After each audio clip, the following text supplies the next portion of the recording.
somebody asked me if there was an equation for grace yesterday. So I was like, I don't know. I mean, that's Great kind of question. I like that question. Right. What's the equation for grace?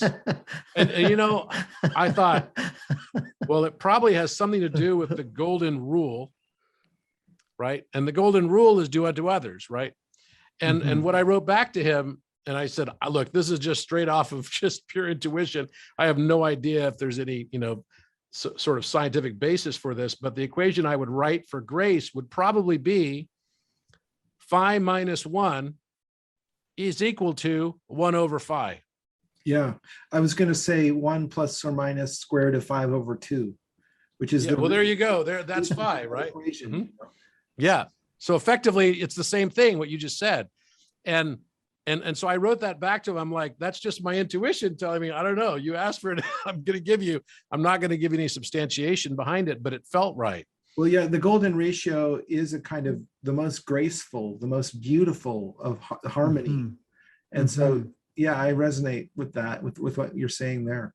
And I also resonate, Robert, when you say, I'm just speaking from my intuition, and I can't validate this, but it just feels right. Just exactly what you said there. That's, I think, one of the most potent things about sacred geometry for me. And I suppose a lot of my work is, one, trying to get myself into that space where I can open to those intuitions and allow them come true, but then also encourage as best I can others to trust that side of themselves, to trust that there's an intelligence that we can access when we journey inward, towards the source of who we are at the deepest level. There's a weird paradox happens. It's like the more we journey inward and we truly connect with who we are, somehow by doing that, when we emerge back out into the world, we feel much more connected, much more joined up, much less separate, and I don't know the answer to that. I don't know why that's the case, but I've experienced this over and over again, and I've witnessed it in others, and I just think it's the most remarkable thing. And I think geometry is very helpful for giving us access to those deeper spaces inside ourselves, the true, the kind of, excuse my French, but the no bullshit part of who we are, beyond the conditioning of our culture, no masks. It lets us, and so you become the real you, somehow. And I sense, my feeling is that your journey has had that component to it, and now forgive me, that might be just Geoff's projection. No, you're exactly right. I picked that up from you, You nailed it for sure, because for me, it was about getting in touch with my heart and the things I love, which are always difficult for me to talk about. Because I've had such an amazing life. I have to say, when COVID started, I remember, I just got back from Egypt, and Nassim and I got in an argument, and he's like, you're going to go to Egypt and you're all going to get stuck in Egypt. And there's going to be, and I was like, look, we've already planned this trip for months and months. I said, I have it on pretty good authority. We're going to make it back before the borders close. And we did. We literally made it back one day before the borders closed. So we'd have been stuck in Egypt probably for 2 or 3 months had we not, and all the sites would have been closed. Imagine being in Egypt and all the sites being closed. They were literally washing the pyramid to get the COVID off. It's like, oh my God, this was like insanity, but we made it back just in time. And I remember, we all had a feeling that this was going to happen right when we got back. And of course, it was in straight lockdown when we got back. This is early March of 2020. And I'll say this, that for me, it was like a mourning period. And that's why I did philosophical geometry, because it was a way to kind of deal with my own grief. And it wasn't, of course, everyone was mourning the loss of loved ones and everything that was going on with that. But I felt like the world that I had grown up in was now dying. It was done. And I had to look forward to the new transition. And, I didn't grow up in a bad place. I grew up in a happy family. I had a wonderful life. I've been successful in the matrix, as it were, right? And so there are lots of aspects of it that I really enjoyed and had fun with. But I had to mourn the death of that world, the the structure of even government and, you know, things working properly, and, you know, sort of like believing the blue pill is actually just the way to go. It's like the scene in The Matrix where, you know, he's eating the steak. He's like, I know this isn't real, but it tastes so good, type of thing. Cypher, yeah, Cypher, yes. right? It's Cypher, what a great scene. name, Yeah. Cypher for a cryptographer. Well, and Yeah. there's a tendency in that blue pill world to be satisfied with the steak and be satisfied with all the benefits that you achieve through through your work there. And I'm really amazed that that wasn't enough for you, and there was something in your soul that was calling you on into deeper levels of pattern recognition and understanding that drew you kind of more towards what I would call the red pill world. And I know that that's not an easy journey, because like I've taken that journey and I show like secrets in plain sight to people, and it's kind of polarizing, because some people like have no comment and they don't want to talk to me anymore. I'm just like, what happened? And then other people watch it 20 times literally, and they love every bit of it and they can't get enough. And what I found is it's kind of like fruitless to try to force that on someone. Mm-hmm. They need to come to it on their own. Mm-hmm. When they're yeah, you're right. You're absolutely right. And I think that's been the thing that I couldn't deny, is that I came to it all on my own. Mm-hmm. Nobody like convinced me. It wasn't like I was, you know, I went away to like that show on Netflix, Wild Country, where they've got like Osho out in the middle of Oregon somewhere, you know, and I love great documentary, crazy as it could get. You know, I certainly had no experiences like that. This was all on my own. And there were people who influenced my journey along the way, for sure. But nobody like cajoled me into anything. I just came to these realizations on my own. And then I decided, after a big crisis I had in 2016, where I almost lost all my company and everything. And interestingly, you know, luckily I'm a Taurus. So Taurus is sort of blessed with the luck. And now I realize it really is just kind of like luck. Right. It's not like I used to think, no, I make my own luck. You know, luck is where opportunity meets preparation. You know, I'd have all these statements and I could give, you know, a great speech on how to manifest. Right. And I still can. But now I realize that maybe it wasn't all my willpower all along. In fact, maybe none of it was my willpower, and maybe all of it was just my life path and the numbers somehow I selected. Who knows?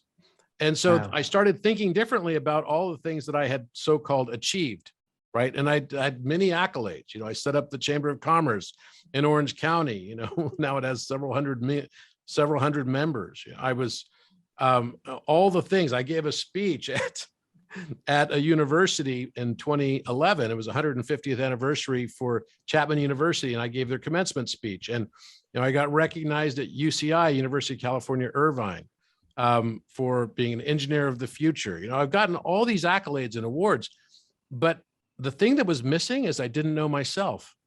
I didn't accept myself.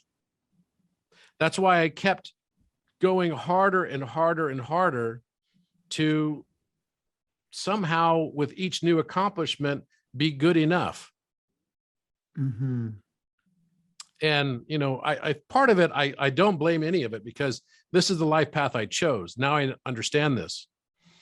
But, you know, my mother was not exactly easy. She was very much considered like a tiger mom, right? And she said to me, oh, you got all A's and 1 A minus. And next time, if you get all A's, then I'll really love you. Why no A pluses? I mean, honestly. Exactly. Well, there were no A pluses back then. Yeah. You know, we didn't have like this stuff that they have now with, you know, the AP courses and all this stuff where you can get more than a 4.0. But the thing is, and believe me, if we did, then that would have been the case. You need all A pluses. But the point is that it was a journey of self-discovery, and that journey was a journey of love, to understand who I was and to be accepting of who that person is. Because what I also learned is that through geometry, there's a mirror, right? Literally a 1/x mirror in the world around us. And everything that we judge in this world comes back to us in everything we attract. So we will continue to attract everything we judge until we no longer judge everything we attract. That's brilliant. That's brilliant. Yeah. And this is a very rich conversation, Robert. I'm loving what you're sharing here. So thank you so much, because this is kind of speaking to the heart of my love affair with geometry as well, that I've had, like, that's been the richest experience of it, that it's shown me. And sometimes it's hard to really let it all come up, who I really am, warts and all, and to be able to allow the channel get clear. I've had to let all the debris and all the bits of me that I've tried to disown, to be honest, comes up into consciousness, but somehow it's been very, very clearing, and somehow, I don't know why, but geometry is this very, very potent vehicle for this coming home to who we are at our deepest level, and this is wonderful that we've got here in our conversation today, because the other thing is it's a solo journey. There's not very many workshops you can do on this one. It's like I started drawing like simple triangles and squares one time, and I was on a trip around Italy. Then I drew a pentagram, and I made a mandala out of it. And I started seeing all the golden ratio and all the architecture, and I literally, it's like I had golden ratio eyes all of a sudden. I couldn't look out my eyeballs without seeing the golden ratio everywhere, and none of my peer group could relate to what I was saying. They just thought I was cracked, and so you have to carry a lot of this on your own, and I was like, I'm trusting myself with this because this feels more real than anything I've ever felt. And I'm, maybe I'm not going to get the response I'm looking for from my peer group, but I'm going to trust myself with this, And I think when you do that with geometry, it really takes you places. I was joking a little bit there when I was speaking about, the platonic solids, and I was adding them up. And it is true, if you add up the 4 earthly elements of the platonic solids, you get 7920. And if you add up, I was just playing around in my head on this plane flight to London one time. The diameter of Earth in miles. Yeah, exactly. Yeah. And then I kind of knew that. I said, that's kind of cool. So we're on planet Earth. And if you add up the 4 earthly elements, you get the diameter of the planet we're on. I kind of digged that, right? And then I was like, I just said, oh, but if you add the dodecahedron, which represents the ether, which is like, what's the ether? It's kind of invisible, elusive, the invisible glue of the universe that binds it all together, or something like that. I don't know. And then the most ethereal of the elements is air, and you add the dodecahedron and the octahedron, you also get 7920. And I was on this kind of trip of, that's really cool. It's like 2 ways of being on planet Earth at the same time. We have our kind of earthly selves, the kind of square self. We have this more kind of like elusive, ethereal, maybe spiritual side of who we are. Irrational. Both here right now. Yeah. Both here right now. Okay? We have the red pill and the blue pill, both. Yeah, exactly. But this gets really cool, and it's loaded with a question for you, Robert, at the end of this trip, right? So I was also, and this will show you what a nerd I am, by the way, as well. Just I'm disclosing some of myself. So I was kind of joking around saying, I don't know in America if you have the game Who Wants to Be a Millionaire. It's this kind of game show on television, and they ask you questions. Well, I was kind of fantasizing that I was on this show and I had the last question to be a millionaire. And it said, "Dear Geoff, can you recite the golden ratio to 13 digits?" And I was shocked to discover I couldn't, right? I didn't know the golden ratio. So I started Googling it. I started learning off the golden ratio to 13 digits like a nerd. And at the same time, I was running the platonic solids, okay? I get to London, I check into my hotel, and I just go and I say, okay, right, Geoff, enough of the nerding off now. Let's get about our business. I had stuff to do in London. I walk out the door and I go down to this dentist. It's called a Kensington dentist, right? And the logo in the window is a dodecahedron with the golden ratio symbol in the middle of it, right? And like, I cannot tell you how unbelievably potent this coincidence or synchronicity was for me. Because like, and I know that you've had these too. I absolutely imagine you have. But when you get hit with one of these, you're thinking something, you're thinking about concepts, you're running these principles in your consciousness. And then outside of yourself in the external reality, you literally get an undeniable endorsement that there's some kind of reflexive communication going on behind the scenes, And like, I could have stayed in any hotel and anywhere in London. I just went to booking.com or whatever, all the things that had to line up for me to run those thoughts in my head that morning, for me to see. And I've never seen that composition of a dodecahedron with the golden ratio, you know, the phi symbol in the middle of it. And so what, and I know Scott has had the same, these coincidences that begin when we're in that flow state with geometry, and we begin to really vibe on an idea and something's really just joining up for us. Have you found that coincidences get amplified for you? Oh, yeah. Yeah, I think I'm down to probably maybe one every minute now. But isn't this a big part of the trip where it becomes very, very, some people say unsettling. I actually love it, but please, I'd love to hear. You start realizing that the entire universe, once you realize that the entire universe is built on number and that the entire universe is a form of communication, right? The expression is a communication. It's a language, right? What is it that the world around us is trying to express to us and communicate back to us? And what it always is, invariably, and I highly recommend listening to Alan Watts videos. He's like amazing at this. But what it always is more to learn about yourself. That the great journey in life is not an external one, it's actually an inward one. When you start realizing the world around you is just the projection of what's inside of you. It is the sum total of all of your judgments. It is the sum total of all of your observations. And in that context, it's very easy to become a hammer that's always looking for nails. Right? And we don't even realize that the thing that we're searching for becomes the most elusive thing to us. Right? Until we actually feel like we have it all already, what we believe we lack, we will only ever lack more of. It is what it is. And so it kind of cracks me up, because I thought, geez, I was living my whole life like thinking I need this, I need that, and this. And then all of a sudden, I'm learning by experience over and over and over again that the thing that I need to learn gets expressed to me in opposite terms. So put that at brass tacks. If I came here to learn unconditional love, and I'm basically judging the lack of unconditional love in the world around me, what I'm going to experience by my own attraction is betrayal, because betrayal is unconditional love in its opposite form. It's conditional love. So I experienced that, right? And I needed to understand the mathematics of that. Every action must have an equal opposite reaction. Just like the grace equation, right? There's got to be this relationship of whatever happens to you. And then you finally realize, when you can finally interpolate the communications coming back to you, the things that we're supposed to learn to break out of samsara, right? To break out of this consciousness of separation. The things we're supposed to learn are actually coming to us in the opposite sense. Then we start to feel like the universe isn't happening to me, but rather it's happening for me.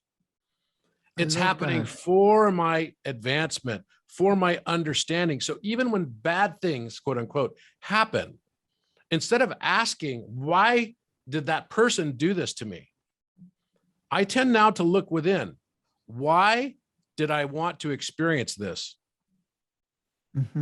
What is it that my higher self is trying to tell me about my life experience? And it's not looking to blame anyone outside. So people that say that they are woke in today's, woke society and social justice society, I've got bad news. The bad news I have for the social justice, and it's not even bad news for them, because they're just reflections of what's inside of me, my observation of it, at least, right? Is that anyone who is actually awakened is not judgmental. And people that are truly awakened realize that the more they judge something, the more they will only manifest the thing that they judge. So the things you don't like about the world around you, instead of looking around you, because actually what the universe does is it throws back at us everything that we are that we simply cannot see. Wow. This is what the term narcissistic self-projection comes from, right? We have a saying in our company here: if you spot it, that means you got it. The thing Yeah. that you judge in someone else is the thing that you actually are doing to other people, and you're simply not aware of it. Wow. Beautiful. So can I ask as well, just to thicken the plot here a little bit, because I'm deeply fascinated with coincidences, and these are coincidences that touch your soul, right? It's not kind of like, I was thinking of a red car and I saw a red car. Sometimes it is just like a happen chance, But when I had that experience with thinking about the platonic solids all morning, thinking about the golden ratio, and then seeing it on that window, it really landed somewhere very, very significant where I felt a presence communicating with me, And to be honest, I liked your question here, because you sort of go for what is the learning in this experience for me? And I tried to ask myself that question, and I didn't really get a clear answer, apart from a sense of a maybe like an acknowledgement or an endorsement or some kind of like, right, Geoff, you're right on track, stay with it, you're doing good. There was a sense of some kind of endorsement, and I didn't get anything more from it than that. But I'd love to, and Scott as well, I'd love to ask you too. I think there's more in these coincidences, that as we get into geometry and these coincidences get amplified, that it's part of this language that we're communicating with. But I personally, I'm only at the very baby stages of trying to really interact with these coincidences in a way that I can kind of advance my learning from them, or do you think they're more, maybe, perhaps, than just a endorsement of like being on the right track, for example? Do you think we could evolve how we mine the gold from these coincidences? Or maybe we don't need to do that. Maybe we just celebrate them as a beautiful, gift, and that's enough, perhaps. I don't know. I think that can you hold on one second? Yeah, sure. Hello? Geoff, I see it as a messaging system from a higher self. These synchronicities and coincidences that happen. They're like, you're getting the confirmation. But I think it's a very slow means of communication. And if you develop more like extrasensory perception or intuition, then there's less need to message you through the world, because you get it directly in your gut or in a feeling, But it is kind of a beautiful thing to see your inner thought process mirrored in the world. And you can say, hey, did you see that? Look at that. Like, that's verifiable. It's verifiable in a sense, but how do we know what you were thinking? We can't verify that part. Yes, only you can verify that part. And that's why often they're so deeply personal, aren't they? So people go like, oh, there's Geoff going on again, about. No, I had an experience just like that last night, where, I was kind of mind blown, because I've been doing a lot of work on squaring the circle, a lot. And I published on my website the method to square the circle through compass and straight edge construction. And so you can see it, right? You can watch the video of how to do it. And there's one part that is so critically important to this. And I derived this from Leonardo da Vinci's work. So most people don't know the Euler number, which is 2.718. It's a transcendental irrational number. It's equally important to pi, but most people don't even know what Euler number is. Now, interestingly, the word Euler, right? And by the way, it wasn't Euler who discovered the Euler number. Euler number basically controls and governs all expansion, exponentiation, and growth, right? So if there's a speed limit for the light speed of the universe, then the speed limit of the speed limit is going to be the Euler number, right? It's that fundamental. It determines compound interest, right? So you put $1 in, if we compounded the interest and we kept compounding it even minute by minute, the maximum that it'll ever get to is 2.718281828, right? That's all it is. Maybe I know 13 digits of that. Did you know that when Google had their IPO? You'd be good on Who Wants to Be a Millionaire. When Google had their IPO, they did it for $1 billion. Yeah, totally. Yeah. Wait, let me see if I know phi. Wait, it's 1.618033988749895. That's 16 Oh my digits. God, $1 Wow. million to Robert. You're the winner. Yeah, that's impressive. That's impressive. I think you got 3 or 4 more digits than I remember. So So That's good. but the point is, though, the point is that, you know, the Euler number is embedded. It was supposed to have been discovered by Isaac Newton, or maybe Charles Napier. You know, Newton kind of takes a bad rap for stealing things, like, you know, from Leibniz and calculus and everything. Calculus is an abomination, by the way. It's totally an abomination. I think it's a made up mathematics, but that's a whole nother discussion. That's why it's not beautiful and simple. We can do everything with trigonometry when we fully understand trigonometry.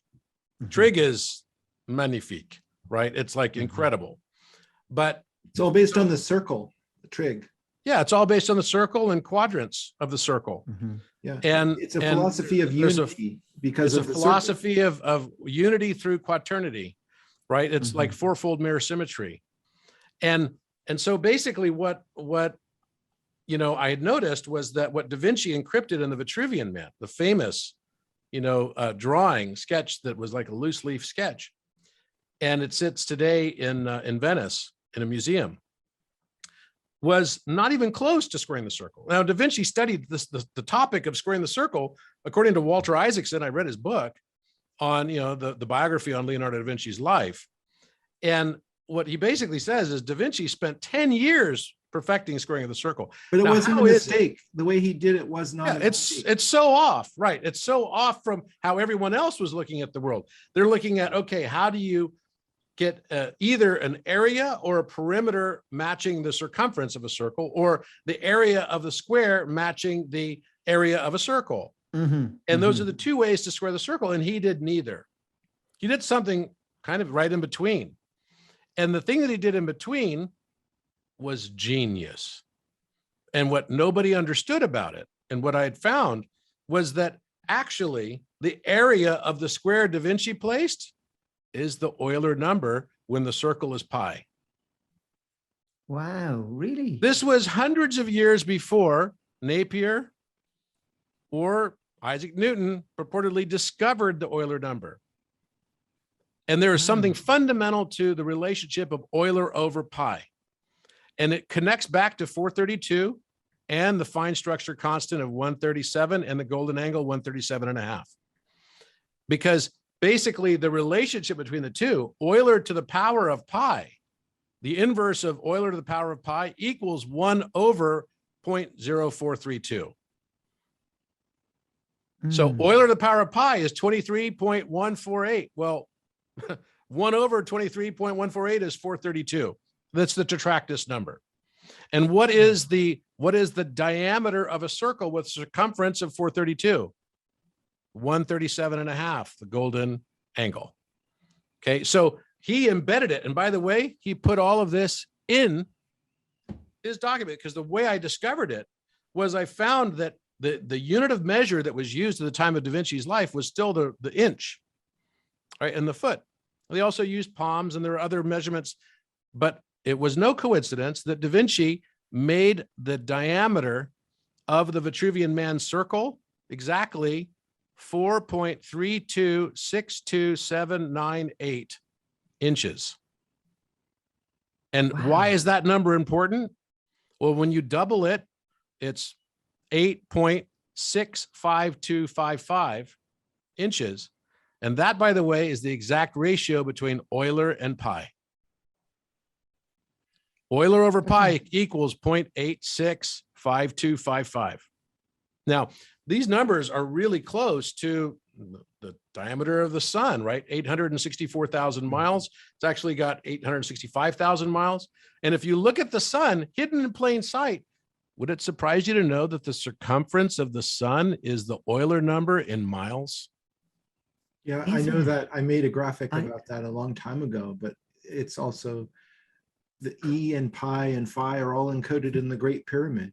They're all encoded in the Great Pyramid. So who did the encoding, right? Was it people who consciously did it, or was it just part of consciousness as expression? Are we all just an expression of that consciousness, right? That's the question. I think it goes, the understanding for this naturally tends to go through stages. And I actually memorialized that on the cover of my anthology. and I used an old cosmonaut poster at CCCP, and I used it as conspiracy, coincidence, consciousness, and providence. Yeah. Oh, So that's so what I that think means. I never knew that. yeah. So you start with beautiful, with Scott. conspiracy. At first, you think, oh, it's Isn't all that the Soviet conspiracy. Union's old acronym? Yeah, exactly. Mhm. So I hope that people aren't offended by me using this kind of evil empires acronym, but I'm repurposing it Mhm. in a new way. And it kind of mirrors the journey that I took, and probably you may have taken, Robert and Geoff, in terms of starting out by thinking it's all a conspiracy.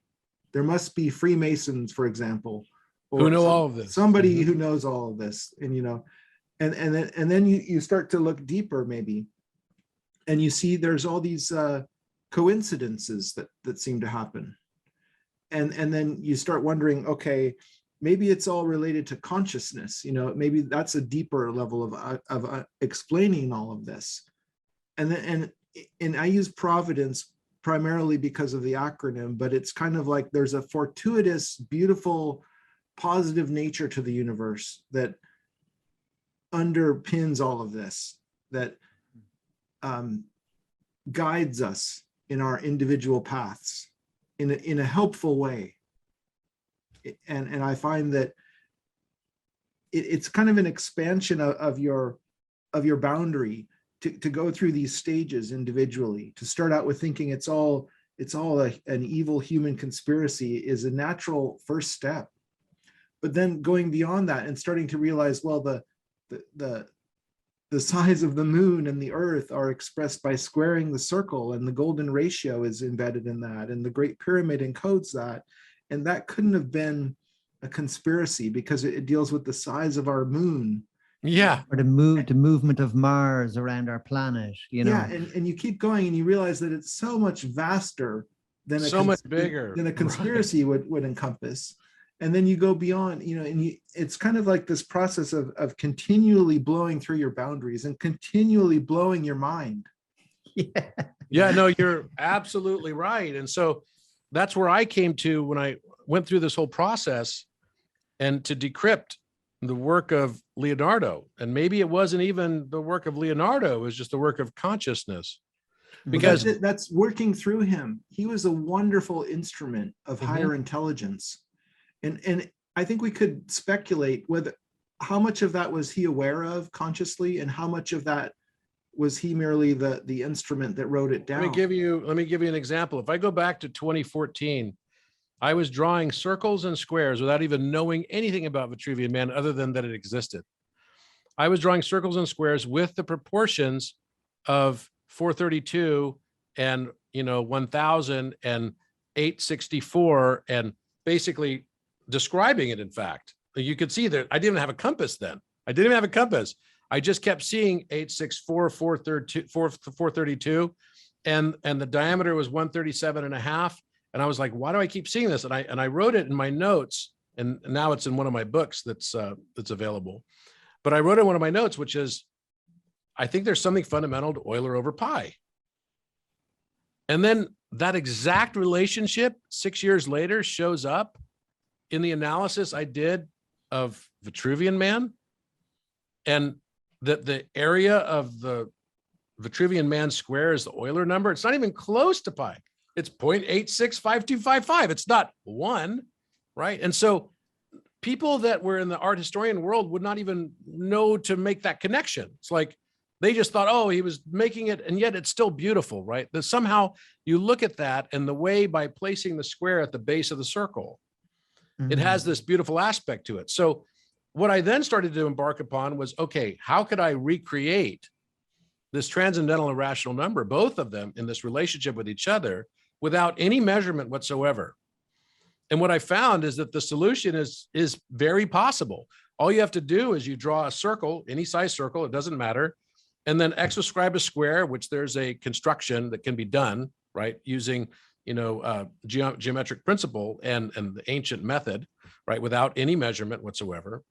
You just take your compass at the 4 points of the cross across a circle, and then you can make the intersection of the corners of the square just by taking your compass and drawing another line outside of it to the upper right, and then doing it from the top middle of the circle and the bottom base, middle of the base, et cetera, doing the same thing. So you exascribe a square around it, and then you put a crisscross, connect the corners of the square across the circle, right? And then where you place, and this is the most important thing, you take the top of the middle of the circle, and you're going to combine the circle with the square. Now, where is that connection point? It's a triangle, right? So you take the top of that circle, the middle of it, and where you see the X that's going across the circle, where it intersects the circle, instead of placing, you put your ruler off to the left of something so you have enough space to draw your line, right? Mm-hmm. Instead of doing that, this is what you have to do. And this is a right brain exercise because it requires heart and artistry from the heart to be able to square the circle. Even if you know the method, doing it perfect is hard. And I do it as a meditative practice now. Like literally, that's what I'll do. I'll just sit down and practice drawing, squaring of the circle, and try to get more and more perfect. And I end up, taking a scanned image of it and then measuring it versus an overlay I have in GeoGebra, which I can then see, okay, yes, it was a perfect match or not, right? And because you could do that on GeoGebra, you got 17 digits of accuracy, right? We're talking about the size of one hydrogen atom, okay? 17, it's like even smaller because that would only be 10 to the negative 15th. But basically what you're looking at here is when you place that ruler at the intersection point of the circle, the feminine, right? Down, and you bring the line past the circle and you put it exactly, not giving yourself any space, so that intersection occurs just before the circle intersects the line from the square. Mm-hmm. Then I'm with you. That will bring it all the way down to the base of the square that you already have. And Mm-hmm. then you take your compass, you measure that length, you flip it around, you got the other side now perfectly, right? Mm-hmm. And that gives you the base of the Euler square. Gives you the base of the Euler square. And now, because you've got the exascribed square around it, you just take a line from the upper left corner down to the center base, and the upper right corner as diagonals down to the center base, and all squares that would be oriented around the base of the circle must have a line on those corners. Their corners must line up with those two diagonal lines, right? Beautiful. Always. So then all you have to do is you've got the base defined, you swing your compass around and it will intersect those diagonal lines on both sides. And where it intersects, you then draw your square, you have an Euler squaring of the circle. So Euler in German, though, here's another little mind trick for everybody. The word Euler, I speak German, I speak 8 languages, and that also helped my math endeavor, right? Because that was another form of pattern recognition. I've lived in 9 countries. But basically what I'd always kind of been amazed about was I was like, oh, the word Euler means owl. Now, is it a coincidence that an owl is the one, bird that can rotate its head 271.8 degrees? Is that right? Mm-hmm. I didn't know that. Oh my God, that's cool. So wait a minute. Coincidence. The name Euler, that's a little coincidence, right? The name Euler, now you look up most places, you'll find, you have to get into really scientific literature to find this. It just goes past 270 degrees. So, the botanists and the people that are studying zoology are just say, oh, 270 degrees. But the name Euler means owl. Three quarters of a circle, everyone. 3/4 of a circle, right? The name Euler means owl, and it means wisdom. It references wisdom, right? There is a wisdom associated with this, and it's a beautiful wisdom. And from that, by having, and I call this the Da Vinci construction box, the Vitruvian Man gives us a model for a new construction. You've heard of phi construction boxes, right? We got a lot of sacred geometry people on here. So you can create, using ancient Greek methodology, a phi construction box, and then use that as your measurement tool without using measurement, right? So the way you do that is you make the phi relationship. So you've got a square, you pull it around and then bring it down. So you've got that, that relationship to the square root of 5. that shows up. Now you've got a line that's exactly 1.618 versus 1. And square root of phi is like 4 over pi. Yes, well, sorry, what I meant to say is square root of 5, but yes, that's right. So square root of phi is definitely related to 4 over pi, no doubt about that. There's a very slight difference, right? 4 over pi is 1.273, which is what, comes out to be a reference to the moon, right? 27.3. And then the square root of phi comes out to 1.272. And then there's another number that relates to the Great Pyramid that sits right smack dab in the middle of those two. It's actually a 45% ratio between the two, and that's 14 over 11. And that's what the Great Pyramid ratio actually is. 14 over 11. It's 1.272727 repeating. So the point that I'm trying to make here is that now from this, by knowing the construction box, the Da Vinci construction box, you can now solve 2 of the impossible problems. You can now draw a perfect pi. Once you've perfectly, circumnavigated the challenge of Euler, you can now draw a perfect squaring of the circle where a square will match the area of the circle. Exactly. And there's a form for it. I won't go through it here, but that you can follow, and it works. It absolutely works. That's Then amazing. secondly, is that on your website, Robert, by the way? It is. It's on my website. Diagram. It's Great. on my That's website. really helpful. That's The really other thing you helpful. can do is that using the ancient problem of doubling the cube was also another one of the 3 impossible problems, right? Yes. The 3 impossible problems. So the cube of Delos is a problem. How can you have an exact length, because it's irrational, and we're not supposed to be able to construct irrational lines, right, without measurement, right, or using noesis or other methods, right, to be able to achieve it. But actually it's inside the Da Vinci construction box, because if you take the center of the circle and then draw a line diagonal up to the upper right corner of the square that Da Vinci left. So now I showed you the method, or I just described it to you anyway, how you could have the method of drawing the Euler square versus the pi circle, right? If you draw from the center of the circle to the upper right corner of the square Da Vinci left in his construction box, that turns out to be exactly the cube root of 2, which is the solution to solving the doubling of the cube.